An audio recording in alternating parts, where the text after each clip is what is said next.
Okay. Hello, my name is Joshua Shi. This is gonna be my final project for Music 158A. This is a course offered by UC's Berkeley, and it uses Max MSP. We're using Max 8 to be exact. So, yeah, this will be kind of going over what I submitted as my final project, kind of going over each of the timbre engines as well as just listening to the piece overall. So, yeah, as an introduction, throughout this patch, I'll use some comments. Usually they're denoted by the number, and that's kind of like the order to read the comments in. But in this video, I'll just go over what I think is interesting.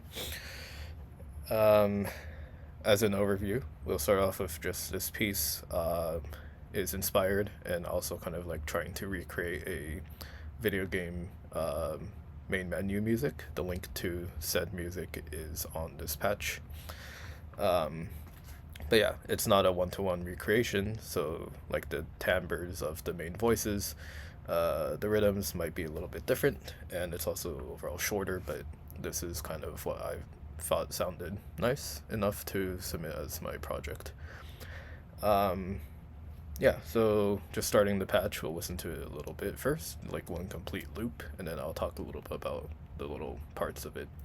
So how we start it is always start window, set the gain to something manageable, and then everything is turned on with a toggle. So up here.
Yeah, and from here on, it'll continue to loop.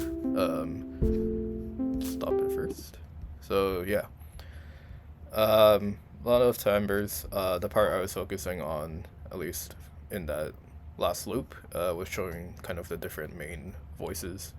Also, what I call loops. So there's three, and you can kind of see with this load message. The pattern is loop A, which is 1, and then B, which is 2, then A, B, and then C, which is 3. So it'll always loop between these three in that pattern. Yeah, let's go through an overview of the different time ranges I didn't show. So, yeah, main melody is those three. The rest of them, so over here, I guess the orange and yellow ones, those are part of percussion. Over here, the red and green are also part of percussion, so you can kind of see that all of them feed into um, this object here. So, going more into detail about each one, we'll start with these two. So both of these actually come from the same abstract. I call it envelope noise abstract because that's basically what it is. What we do is we take a noise, and then we apply like a curve to it. The curve is using this GUI curve, so I just manually like put points on it, but it generates like a message, and then said message would go into curve. This number tilde is there to just monitor that things are working. So let's, I guess, turn it on for. Oh, okay. Yeah, so you can see the number is being activated. You can also see like the these objects are, well, I can't edit it, but these objects are also showing kind of like the delay. So each one of these also has delays, and if we look at the inlets for them, so well, first inlet is the curve. So this is the message it values. It controls like the curve that and the number totally. And then we have like the milliseconds between the delays, so tap in, tap out, and we also have a multiplier for the gain of the delay. So all of that, you know, comes together, makes like a sound. So the two main ones that are currently being put in, let's see if we can isolate one. Yeah, so, you know, I'd input individual gains on each instrument voice, so you just have to kind of like delete everything just to hear it, but I don't know. Let's see. Let's focus on the shaker first. So shaker is the yellow one. Let's restart. So it is toggle. Okay. Yeah, so a bit quiet.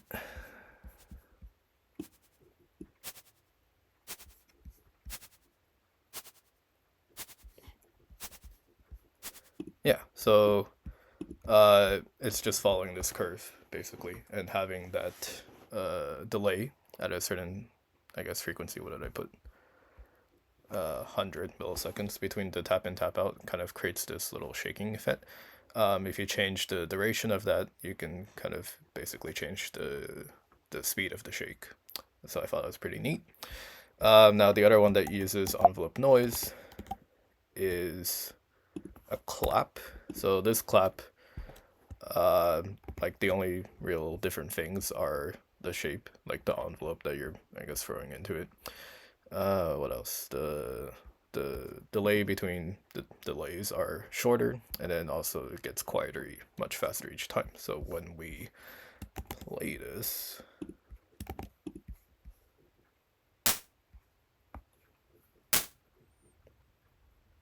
yeah, that's what it sounds like. So these two percussions will kind of play on each eighth note, basically. The yellow one plays on every one of them. The orange one only plays on the second eighth note of each measure. We'll get into the rhythm later. Now, putting back different parts of our percussion. There are two drums. The difference between these two will be kind of just looking at what type of noise goes into them. So what we have here are drum filters, and we have, you know, another abstract. This one is just using the biquad set with a low pass, and then you just pass in like the noise. Not much else to this one. And these are all kind of using the biquad settings are using a curve here. So again, draw these in, scale them as well, and because now we have two, like this left one is meant for like the, I guess, the more kicking sound of the drum. The right side is more like an after tail, what I call.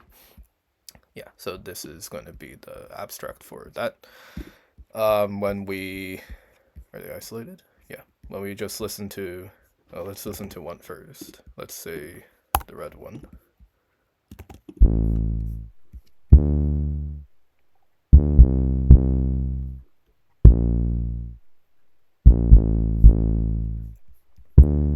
Yeah, so interestingly enough, it sounds a little bit like a bass, which isn't really what I was going for, but you know, nice sound nonetheless.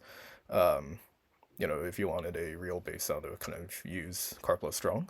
My Lab 2 actually used Carplus Strong, and it sounded much closer to an actual bass, but this is actually pretty good enough.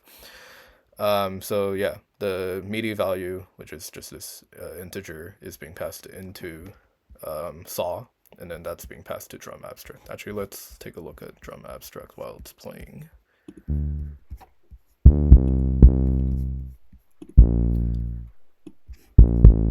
Yeah, so you can see number tilde moving around on all these parts. You can also just check their spectrograms to see, well, I mean, it's a bit small, but they have kind of different patterns. Right now it's not playing anything because the third voice is active, but we'll talk about that later. It's back. can look at the biquad, see it just changing along with the with the curves.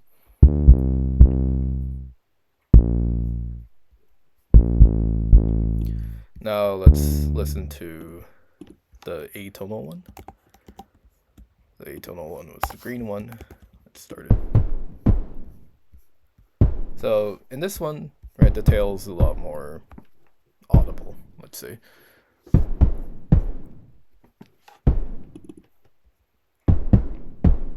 And let's see if I can actually show each individual part of this drum. Yeah, so here is just a kick, right? Bonk, bonk.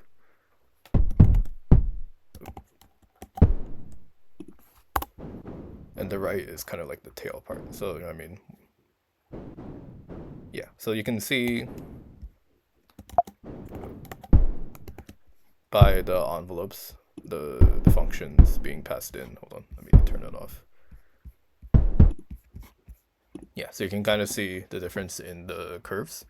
For the kick part, it starts loud and then kind of does the decline pretty sharply. Whereas for the tail one, it starts soft, so you don't hear it in the very beginning, but once that kick plays on the left side, then the right side will have that little draw at the end. It just sounds more full having both together. I mean, the left side would probably work enough, being just percussion, but having them both together sounds nice. So those are the two drums and our two percussions. So yeah, overall that's the percussion stuff. Now let me put everything back together. Now going into more of the melodic voices. So for now, let's get rid of these. I should not do that. Hold on. Come on. So we'll go through the sub voices first. These sub voices, they're basically in the class we learned about many resonance, which is kind of a patch name that we used, but it's basically how do we use resonance. So we have formulas for finding I guess amplitude and frequencies given the fundamental frequency. You pass this into a many reson patch, and then this one, how many is it set to? Num voices is set to 13, so there's actually going to be 13 possible notes to play at the same time. If num voices is set to 1 or it's been coded that way, which we can show an example of later, then you can only play like one note at a time. So once the first note is played, it plays until like the second one is played and it just stops the first note. With many resonances, you can actually play multiple at the same time.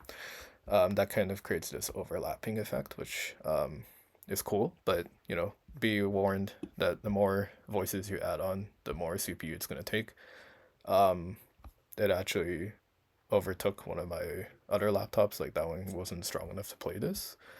And when we get to string reson, which is like throwing Karplus strong into the many resons, that actually just completely did not work when using multiple voices. It would spike the CPU out and it wouldn't even play any noise. So yeah. But this kind of creates a more, what would I say, like windy kind of sound. Let me play it.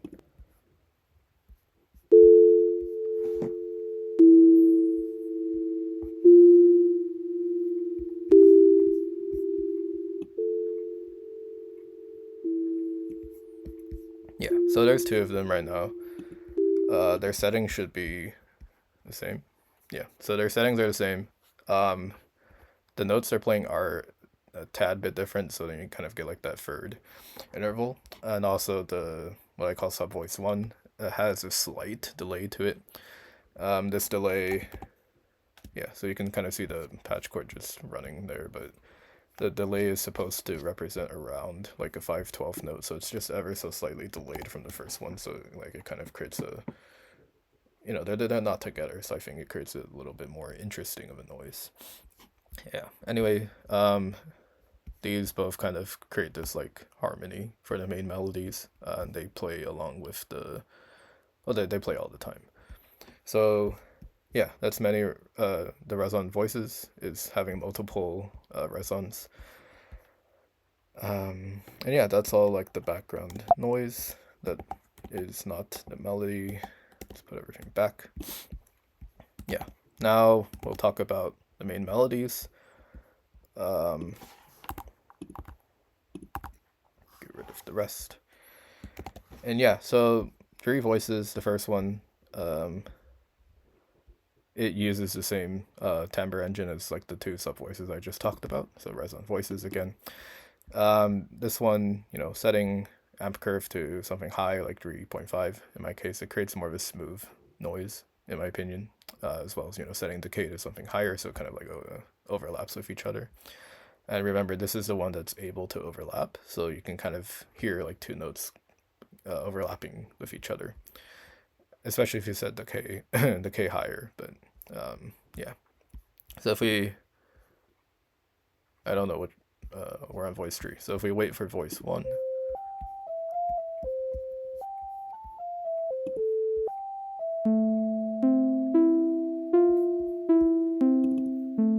yeah, so here we can see like the numbers changing.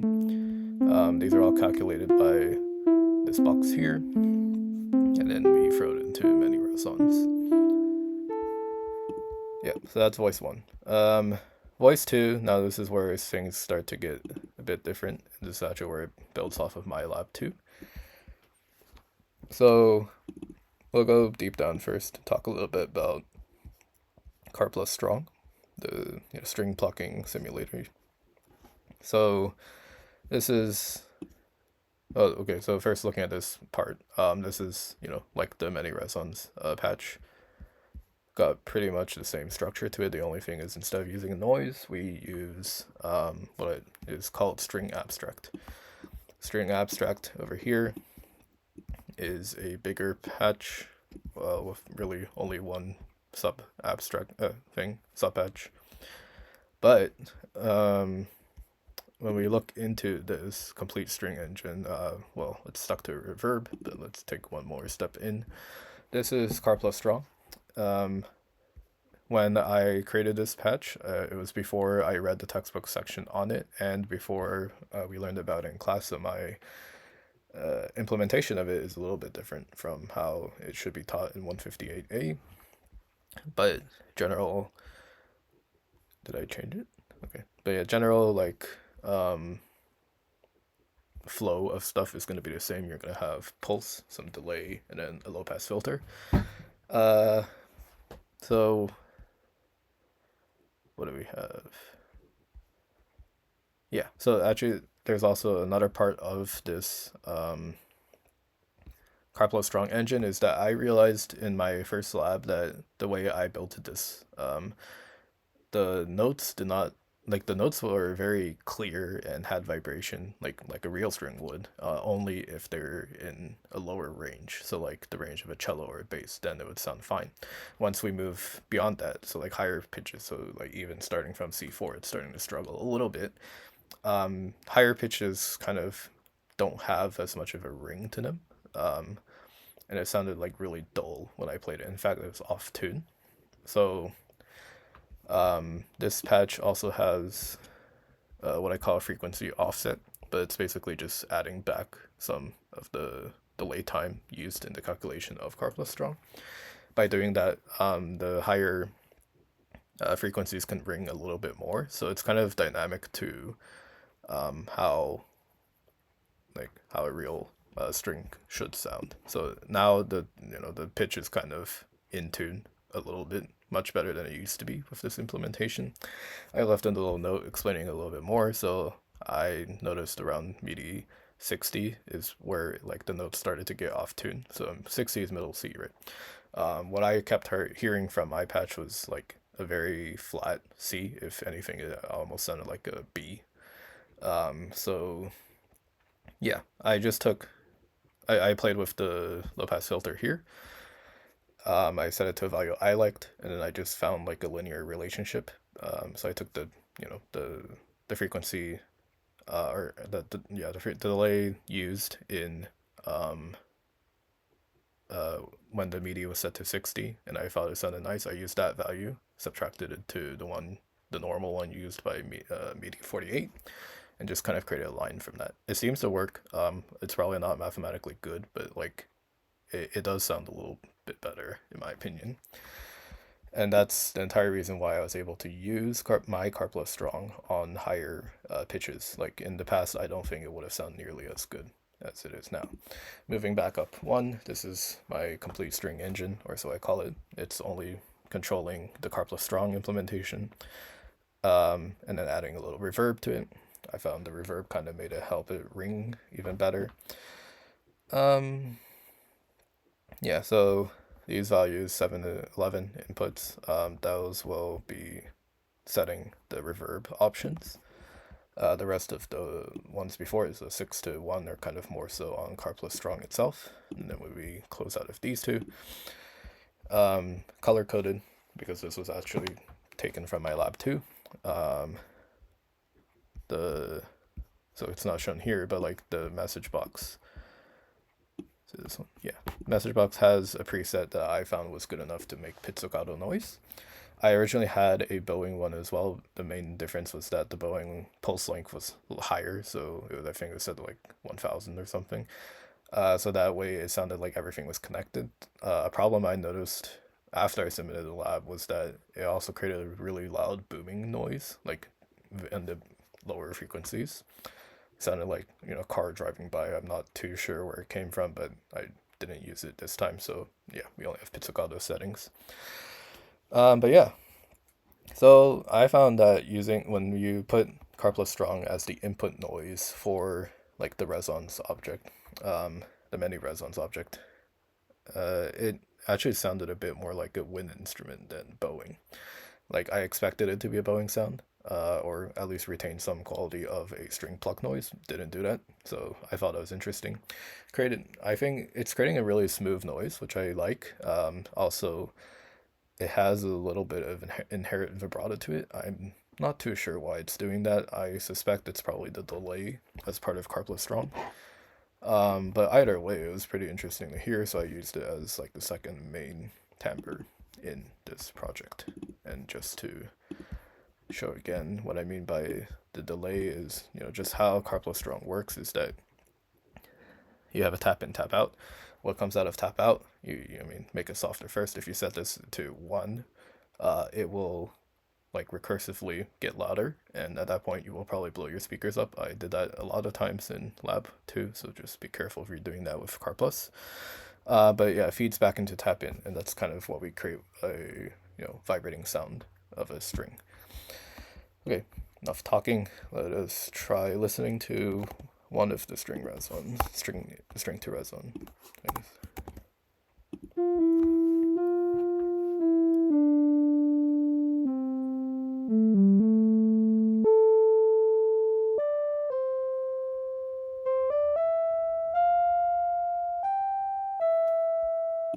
Yeah, so that's what it sounds like.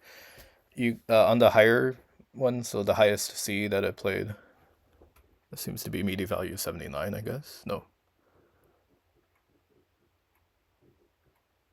Huh. Well, okay, the higher C. You can kind of hear like the plucking sound again. It's kind of like, I think still near higher frequencies, the Carplus Strong kind of doesn't sound nearly as good as it does on the bottom, but it sounds closer to a wind instrument, I would say, than a real like string instrument. But either way, it's a pretty smooth sound. So yeah, that's one of the settings. So setting amp curve. If we take a look, the inlets used by string to reson is like the same as the reson voices one. So harmonicity, right? Both of them use harmonicity, and then amp curve. And this one's decay. So we don't have num voices on string to reson because, as I mentioned earlier, I tried connecting Carplus Strong to the many resons one, like the many voices version of it, and it just doesn't work. So yeah. Now, yeah, well, let's just try waiting for the third voice to happen, but I'll just play all the main voices while we wait.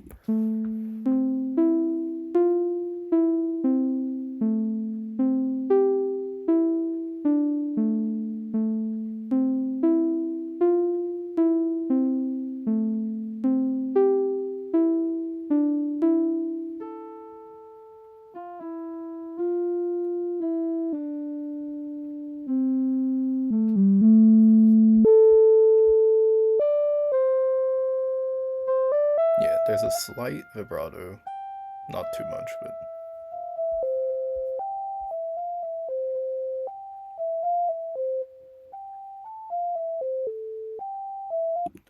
so this main voice, you can kind of see a cycle that's going on here with the number tilde.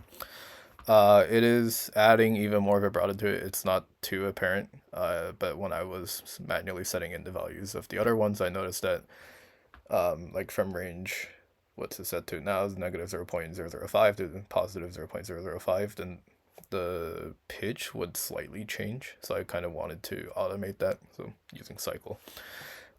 This is kind of, we covered, I guess using 2 cycles in the LFL lesson. So I didn't attach a like spectrogram to it, but if you've seen it before, it kind of like the cycle starts off slow and then it gets faster and then slow and then faster again, something like that. But yeah, this creates kind of another sort of sound from the same string to reson abstract, and yeah, those are the main voices. So covered all of them. Yeah, so this is kind of like a summary in text of all those individual timbre engines. You can pause and read that, but I'll move on for now. So yeah, those are all sounds. Now to the rhythm. Okay, so I couldn't exactly think about how I was going to do the rhythm. So I thought, what's the most basic way to count rhythm? If you're playing music, well, you learn to count like 1 and a 2 and or 1 and 2 and 3 and 4 and, right? So using that kind of scheme, I'm thinking like you can tell a computer to do the same thing, right? When you play the music, you play notes only when it happens on like some beat, right? So if you're playing 4/16 notes, you're gonna play a beat on each, 1 E and up. But if you're, let's say you're counting in 16th subdivisions of 16th notes, right?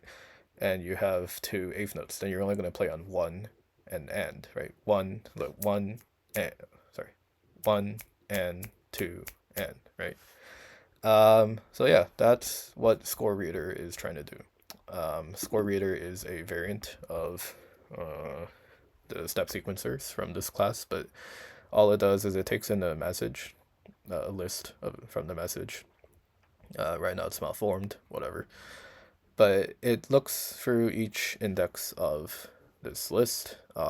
If it's a number, it will output said number.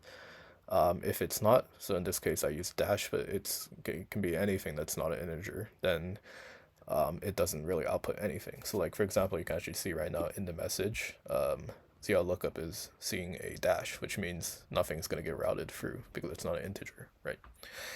So it's a simple way to, I think, simple way to like control whether any note is actually being passed through.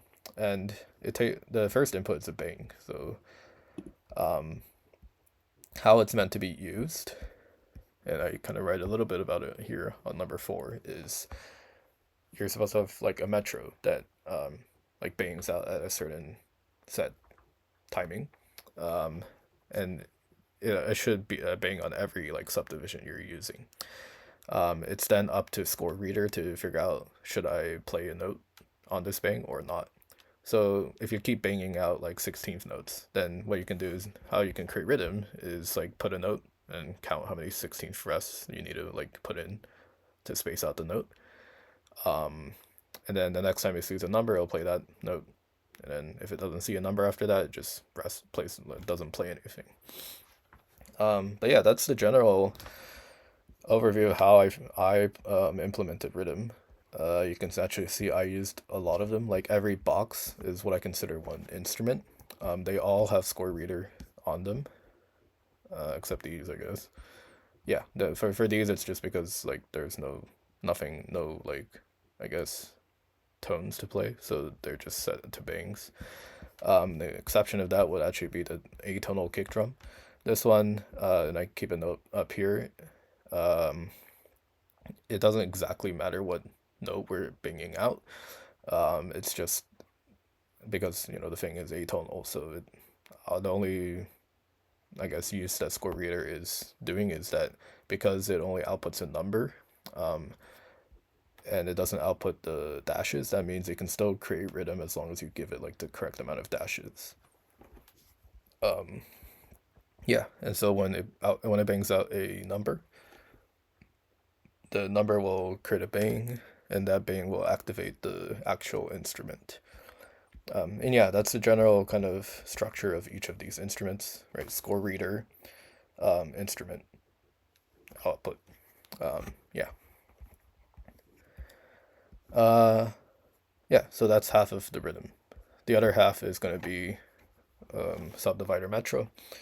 So, you could use a normal metro. In fact, that was what this originally was. For some reason, the original metro kept going out of sync. Like this was already pretty good. Like I originally used like multiple metros to do this rhythm. They really got out of sync like within 2 minutes. Using one master metro, it helped. Maybe 10 minutes, it wouldn't do anything, but then after that, it still things kind of got out of sync, like ever so slightly. So we actually learned this in the last week of class, but I guess there is a way to use Phaser to have more precise metros, basically. So you set a frequency for the Phaser, and Phaser will kind of like, well, when you do some math, you can kind of create these spikes on a spectrogram using Phaser, and when you detect these spikes, which I do with edge tilde, then you are able to create a metro. Yeah, so what this is doing is basically mimicking the actual metro object. Right? So metro has a toggle. I'm not going to use like active one because I don't know how to deal with that, but you use a toggle to turn it on or off. And looking back upwards, what we have is on the left we have the actual BPM. On the right we have like the number of subdivisions. So if it's 4 subdivisions, right, assuming 4 time, then that's going to be a 16th note each time that bings. So it has 2 outputs. Left output is going to be the actual BPM. Right output's going to be actually the number of subdivision you're currently on. So currently it's playing the first 16th note. So like 1, or when you count 1 E and or I guess 1 2 3 4 1 2 3 4. So this way you have both the original one if you want to do an additional like subdivision under that, but you also have like the set subdivision you have. So the way I found most useful to use this was set the subdivisions to like the fastest note that you need. So in this case, my piece only the fastest one is 16th notes, so that's all I needed. But if you need things like 8th notes, then you either could actually count using the subdivisions, like if you count the numbers and say select 1 and 3, right, that would give you 8th notes. But the different ways when you use the original tempo on the left side, you count the bangs, so either counter 1 2 1 2.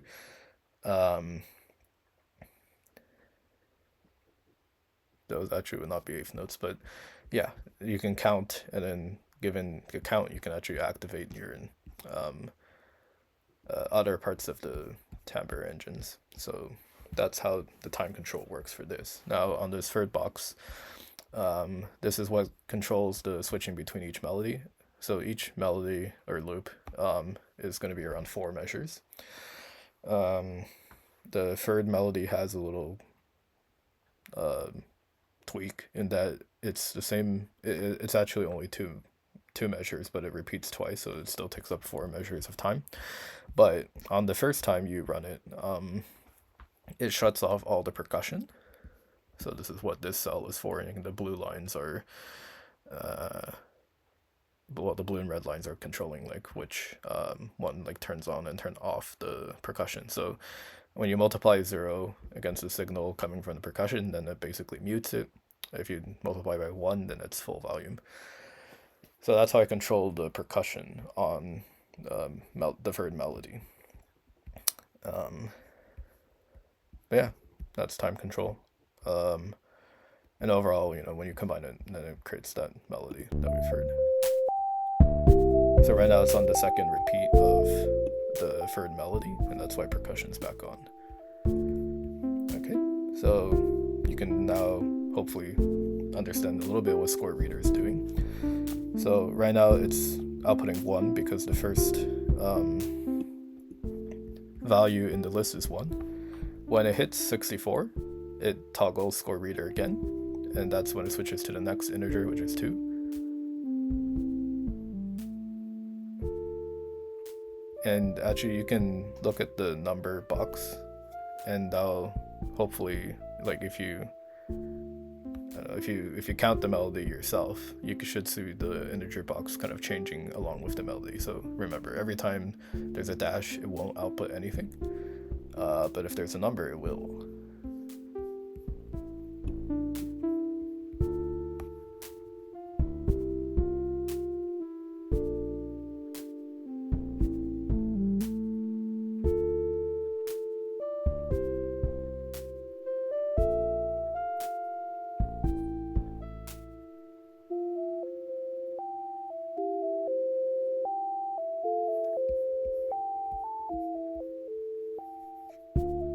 Yeah, and there you saw bang 1 out, and that turns percussion back on. Yeah, and it would just keep repeating like that. Yeah, that's pretty much my project. Yeah, I'll just go over like the little notes that I added in, starting from 1, just an overview. 2, this is where I talked about Metro. 3, still about Metro. 4 is where I talked about score reader and how to stick it with Metro. 5, this is the big loop between the 3 melodies. 6, right? Yeah, 6 is the individual parts of each engine, which I showed earlier. And yeah, overall, what would the patch look like? Something like this. I colored code everything because I just think it's easier to look at when I do this. And again, each box kind of represents one instrument. They are kind of labeled against what they're supposed to be. But yeah, I think my greatest takeaway from this project was that time system, because I mean, thinking about how to do it, right? When you break down, I guess, playing music to the more elementary steps, like if you think all the way back to when you were first learning music, rhythm was one of those things you just had to count out loud, right? So in a way, using Subdivider Metro is fulfilling that goal. You just count every single beat, and then if you know something's going to be played on this beat, you just play it. That's what Score Reader's doing for everyone. It was probably like the most most straightforward way I could think of to implement rhythms. But yeah, that's my project. Where's OBS? Okay. But yeah, thanks for listening.